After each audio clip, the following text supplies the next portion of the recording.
January 1944, Oschersleben Airfield, central Germany. A ground crewman named Karl Vogel walks along a frozen dispersal strip, boots crunching through snow mixed with oil and slush. The air smells of exhaust, glycol, and damp canvas. Engines begin warming in sequence. Deep, uneven pulses he has heard since the start of the war. He knows these sounds by heart. What he does not like is the other one. It is smoother, higher, a steady mechanical snarl that does not fade when expected. At roughly 6,000 feet just below a torn cloud layer, a silver aircraft slides into view. Long wings, clean lines, no hurry. It is not diving, it is not fleeing, it is waiting. The wing stretches more than 37 feet from tip to tip. The engine delivers over 1,400 horsepower without strain. The aircraft circles with the confidence of something that does not need to leave. Vogel checks his watch. Minutes pass. The sound remains. He looks again. There are more now. Not in formation. Spread out. Patient. This aircraft does not attack yet. It escorts. It loiters. It stays. For the first time in the war, German pilots understand that the enemy fighter can remain over Germany for hours. 3 hours, sometimes longer, covering bombers all the way in and all the way out. The machine that will break the Luftwaffe does not look brutal. It looks precise, elegant, almost courteous. But by the end of this winter, it will shatter Germany's air defense system, not through surprise, through endurance. This was the P-51 Mustang. It flew far enough to finish what the bombers started. And that is the real reason Germany learned to hate it. The claim is blunt. The P-51 Mustang was a long-range escort fighter. It protected Allied bombers deep into enemy territory, and by doing so, it forced the German air defense system into a fight it could not sustain. To understand why this mattered, you have to understand the problem the Allies faced in 1942 and 1943. American air doctrine assumed that heavy bombers could defend themselves. The Flying Fortress carried as many as 13 machine guns. Crews flew in tight boxes. Overlapping fields of fire were meant to create moving fortresses in the sky. On paper, interceptors would be shredded before they could close. In practice, bombers were slow. Cruise speed hovered around 180 miles per hour.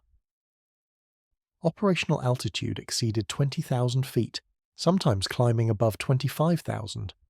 German fighters attacked in coordinated passes, often head-on, firing heavy cannon from distances of 500 to 600 yards. Losses mounted rapidly. Some raids lost more than 10% of their aircraft in a single mission. At that rate, bomber crews did not survive tours. Mathematics, not morale, made that clear. Early escort fighters could not fix this. The P-40 lacked altitude performance. The P-38 had range, but struggled with reliability and handling at high altitude. Escorts turned back after 200 to 300 miles. That left bombers alone for the most dangerous phase of every mission, the final hour over Germany. Radar stations tracked formations from the coast. Ground controllers vectored fighters with precision. Pilots climbed, waited, and attacked only after escorts peeled away. The system worked. It worked too well. The problem was brutally simple. Bombers needed protection for 800 miles, not 300. The obvious solution was fuel. Add more, fly farther. But fuel weighs roughly 6 pounds per gallon. Extra fuel reduced climb rate, acceleration, and turning ability. Fighters survive on energy. Every pound matters. Larger internal tanks meant redesign. External tanks meant drag and vulnerability. Drop tanks changed handling and had to be discarded before combat. On paper, range extensions looked straightforward. In practice, they turned fighters into compromised machines at the worst possible moment. The Mustangs solved this problem not by brute force, but by efficiency. Its laminar flow wing reduced drag dramatically at cruising speed. That wing was unforgiving. It stalled sharply. It punished mistakes. But when flown properly at altitude, it preserved energy better than any contemporary fighter. The fuselage was slim. Systems were tightly integrated. Cooling was efficient. With internal fuel alone, the aircraft could exceed 600 miles. With two 75-gallon drop tanks, total range surpassed 1,000 miles with reserve. The engine transformation mattered even more. Early Mustangs used the Allison engine, which performed well at low altitude but lost power above 15,000 feet. The breakthrough came when the British paired the airframe with the Rolls-Royce Merlin. With a two-stage, two-speed supercharger, the Merlin maintained power above 25,000 feet. Throttle response remained crisp, manifold pressure stayed stable. The Mustang could now fight at bomber altitude and remain there without bleeding speed. This combination changed the character of the air war. German pilots no longer faced escorts that vanished on schedule. They faced fighters that arrived early and stayed late. The interception timeline collapsed. Fuel planning unraveled. Engagement decisions became immediate and unforgiving. Before the Mustang, interception followed a rhythm. Radar contact, scramble, climb, hold, wait for escorts to turn back, then attack bombers heavy with fuel and committed to their routes. The Mustang erased that rhythm. Interceptors now encountered resistance while still climbing. Fuel burned at maximum power before contact was even made. Ammunition was expended earlier. Many sorties ended without a single bomber engaged. The build of the Mustang itself was direct but demanding. The Merlin V16 displaced over 1,600 cubic inches. It drove a four-blade propeller nearly 11 feet in diameter. 6.50 caliber machine guns were mounted in the wings, 3 per side, carrying more than 1,800 rounds. Loaded weight approached 9,000 pounds. Maximum speed exceeded 430 miles per hour at altitude. Service ceiling passed 40,000 feet. Endurance, with external tanks, exceeded 5 hours. Maintenance became part of the weapon. Ground crews found the Mustang comparatively easy to service. Panels were accessible, parts were standardized, engines could be swapped quickly. In a war defined by sortie rates, this mattered. German aircraft, increasingly complex and resource-intensive, suffered from parts shortages and bombing disruption. The Mustang flowed steadily from American factories, not as a miracle, as a process. This was not meant to win dogfights alone. It was meant to deny airspace, to remain where the enemy expected absence. The institutions behind it understood this. The United States Army Air Forces needed a system solution. By early 1944, factories in California and Texas produced over 1,000 Mustangs per month. Training doctrine shifted. Escort pilots were instructed not to chase individual victories. Their mission was coverage, deterrence, and survival of the bomber force. Discipline replaced glory. That discipline saved lives. German doctrine could not pivot fast enough. Interceptors were optimized for short engagements. Heavy armament reduced endurance. High wing loading punished sustained maneuvering. When Mustangs forced turning fights at altitude, German fighters bled energy rapidly. When they disengaged, Mustangs followed. There was no longer a clean escape envelope. The first proof came in December 1943 during renewed raids on Schweinfurt. German pilots expected the familiar gap. It never appeared. Mustangs met them over the target and remained through withdrawal. Losses rose. Confusion followed. The next shock came in early 1944 over Berlin.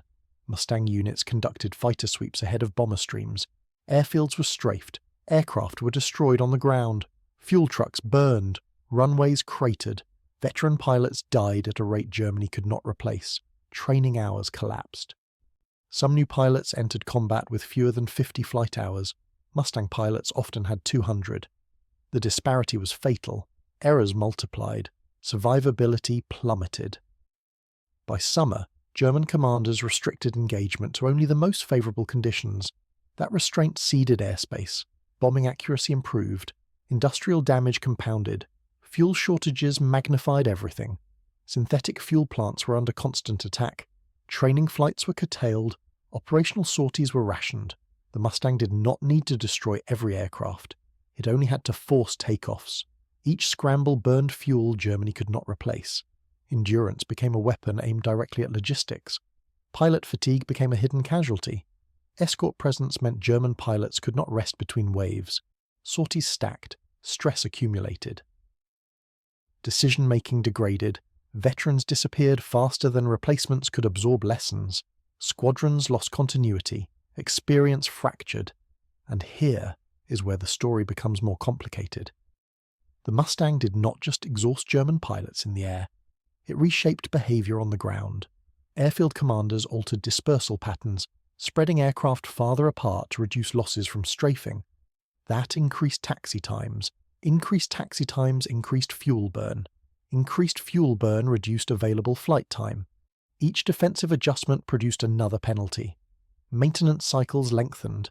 Aircraft returned riddled with small-caliber damage, holes that did not destroy the aircraft but grounded it. Spare parts were cannibalized. Ground crews worked longer hours under constant threat. Airfields were attacked repeatedly, sometimes multiple times a day. Sleep disappeared. Mistakes crept in. Accidents increased without a shot being fired. At the command level, the pressure became systemic. German air defense relied on centralized control, with ground stations issuing vectors and engagement orders. The Mustang compressed decision windows to minutes. Conflicting reports flooded command posts. Radar showed bombers. Visual observers reported escorts everywhere. Controllers hesitated. Orders arrived late or contradicted each other. Coordination collapsed into reaction. This forced a shift toward decentralized decision-making, but pilots were not trained for it. Junior leaders lacked experience. Communications degraded under jamming and overload. Units acted independently, breaking coordinated mass attacks into isolated engagements, exactly what the Mustang thrived on. Attempts to counter the Mustang followed familiar paths. Heavier armament was installed. 30mm cannon promised single-hit kills, but recoil disrupted aim. Ammunition loads were small. Weight increased stall speed. Endurance dropped further. Rocket attacks were introduced, firing salvos from outside machine gun range. They broke formations, but accuracy was inconsistent, and firing runs exposed aircraft to escort interception. High-speed diving attacks were attempted. Pilots dove through bomber formations and fled downward. But Mustangs could follow through much of the dive and then recover faster. Compressibility effect limited escape. Many pilots misjudged pullouts and were lost to the ground. Jet fighters appeared as a theoretical answer. Speed without escort vulnerability. But jets required long, smooth runways. Fuel consumption was extreme. Maintenance hours per flight hour were staggering. Shortages grounded them more often than enemy action. They arrived too late to reverse a system already in collapse. Meanwhile, the Mustang's role continued to evolve. Escort doctrine loosened. Pilots were allowed to range farther ahead, probing airfields, hunting interceptors, disrupting assembly points. The bomber stream became a moving anchor rather than the center of attention. Air superiority shifted from protection to dominance. This dominance was psychological as much as physical. German pilots spoke of being hunted, of never knowing when the escort would appear, of looking up and seeing silver shapes already above them. That pressure changed risk tolerance. Many broke off attacks early, others never engaged at all. Combat effectiveness declined long before aircraft numbers did. There were limits. The Mustang was unforgiving at low speed. Cooling systems were vulnerable. A single radiator hit could give a pilot minutes before engine seizure. Drop tanks had to be jettisoned cleanly. Navigation errors meant running dry over enemy territory. Accidents happened. Friendly fire happened. Pilots were lost to weather, misjudgment, and overconfidence. But the numbers were decisive. By mid-1944, bomber loss rates fell below 5%. German fighter strength collapsed. Aircraft were grounded for lack of fuel. By autumn, many units avoided combat entirely. Resistance became symbolic.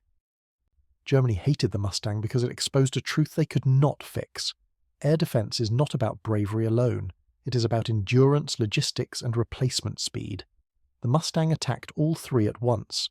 The system's takeaway is clear. Radar found targets. Bombers destroyed industry. Escorts kept bombers alive. Production replaced losses. Training sustained quality. The Mustang did not replace any element. It connected them. It filled the final gap. Today, Mustangs sit in museums. Some still fly under strict control. Blueprints remain studied. What the aircraft proved was not romantic. Range is a weapon. Endurance is doctrine. And air superiority belongs to whoever stays longest when the enemy expects you to leave. Obsolete is a word for peacetime. In combat, there is only what holds and what collapses first.